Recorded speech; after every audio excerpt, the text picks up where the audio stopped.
Welcome to Meetings of the Minds, brought to you by the New York City Hispanic Chamber of Commerce in partnership with BronxNet.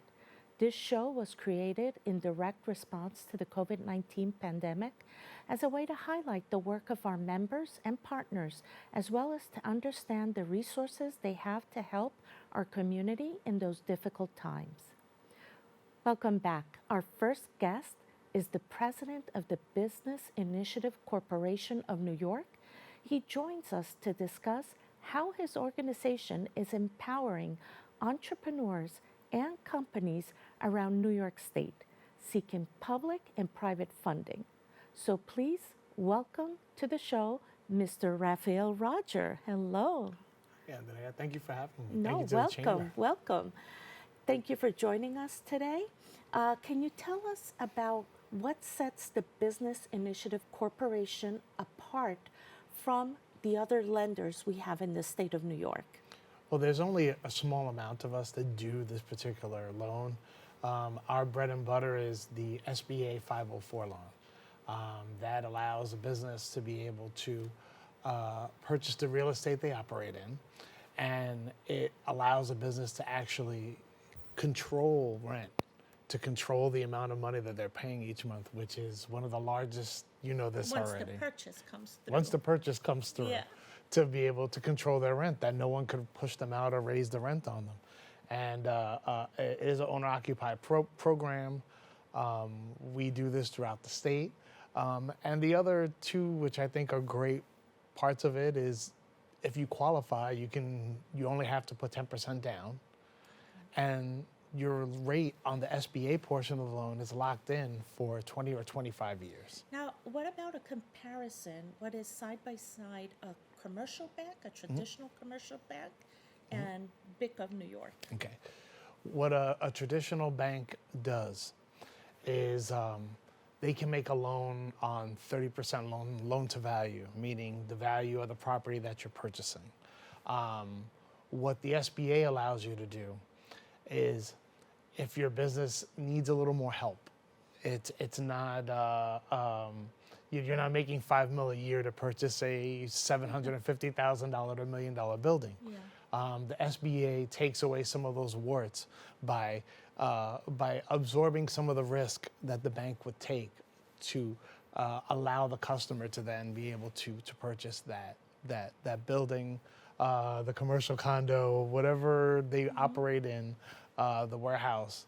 And then, like I said, it helps you control the money that you're putting out, so that you can better budget Yeah. your business as you're moving forward. And what sort of requirements do they need to have? I mean, of course, you just elaborated quite well on how the ease of the process in certain requirements. We would like you to have a couple years with the business to be able to provide taxes and show a track In the record. same location, or they can No. be at a different location? You could be at a different location. The whole idea of the loan is that you're creating jobs and that you are expanding the business, so that you're basically taking your business to whatever the next level is. And not having the business for a while doesn't necessarily eliminate you from being able to get the loan. What we want is to show a track record. So you may run restaurants, but now you're opening up a pizzeria. You still have the ability to open up that new pizzeria that you want to do because you have a background in the industry. So we want to see background in the industry, or at least partners that will help you get you up to what you can do a lot faster than if you were alone. Excellent. Now, that is all pertaining to 504. And what else is there in terms of other loans or services that you have? So we have a bunch of little services that we provide through the city of New York, but truly through BIC itself, we do the Community Advantage loan, which we only do it here in the Bronx. What the Community Advantage loan is that we literally just for you to have working capital, for you to refinance maybe small debt, for you to buy inventory.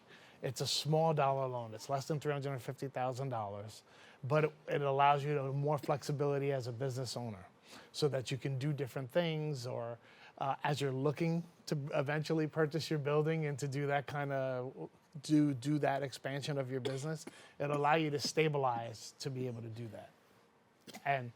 And then we also do, through Small Business Services, we do walkthroughs with the city to make sure that you're not getting fined. We make sure that through the bids, which we sit on the bids for the Borough President's Office, that the bids through the Chambers of Commerce, that all of the services that you get through the city or the state, that you can access them, and that we help provide them through our other organization, Bronx Economic Development Corporation. Is there a specific assistance or anything special as to why it's called Community Advantage, where it's helping because of XYZ, or Yes. targeting certain demographic, geographical areas, Yes. even dollar amount for that matter? The reason why it's such a smaller dollar amount, and truly we've tried to do it so that we have more money that gets into the community. On the average, we've looked at community advantage loans are about 200, 350,000 in the rest of the country. Here in the Bronx, we're less than 200,000 for our loans. What we've realized is that we need more hands-on.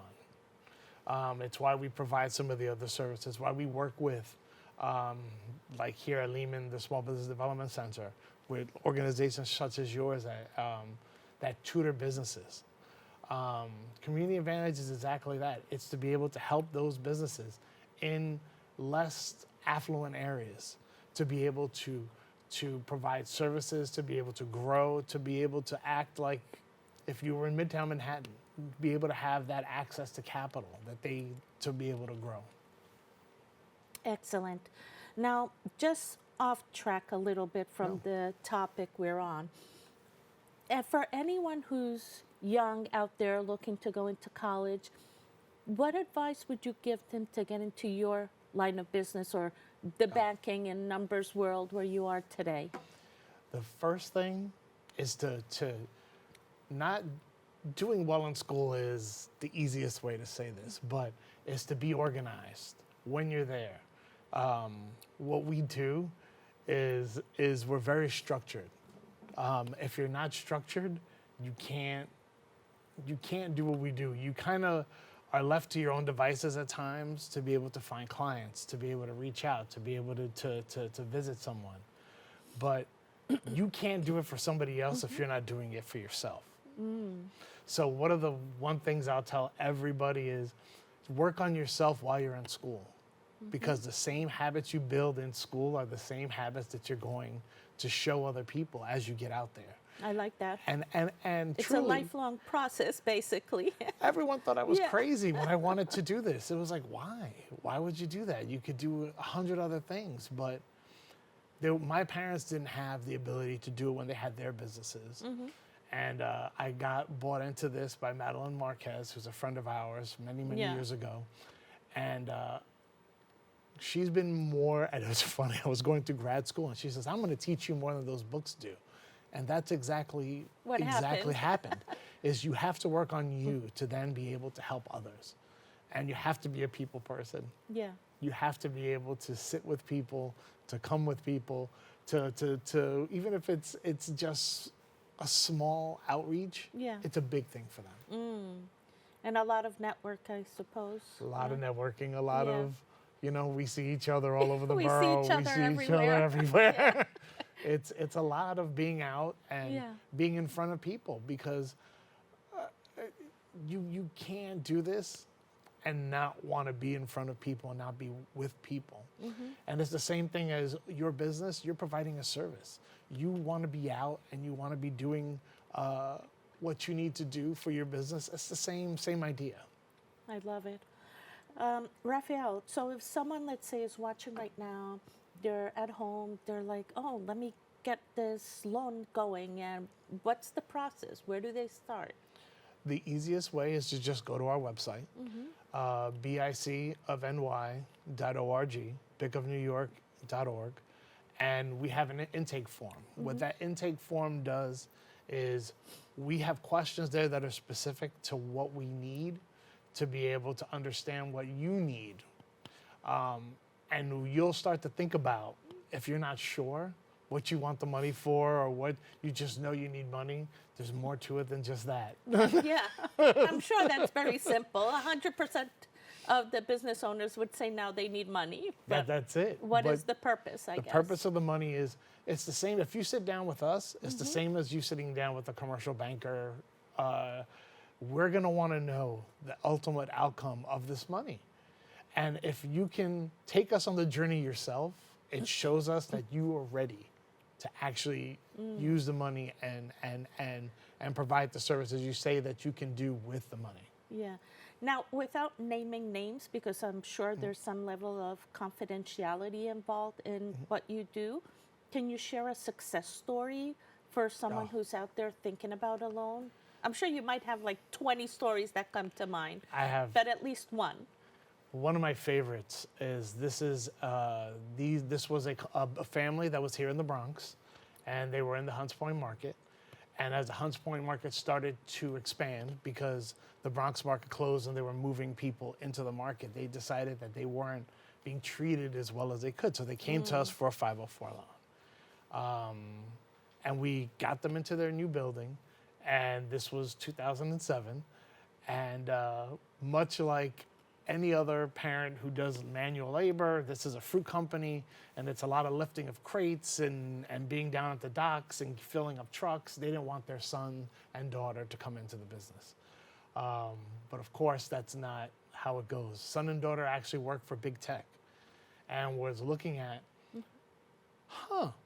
our programs that we're using here are the same programs that we could use to help streamline Dad's business. Yeah.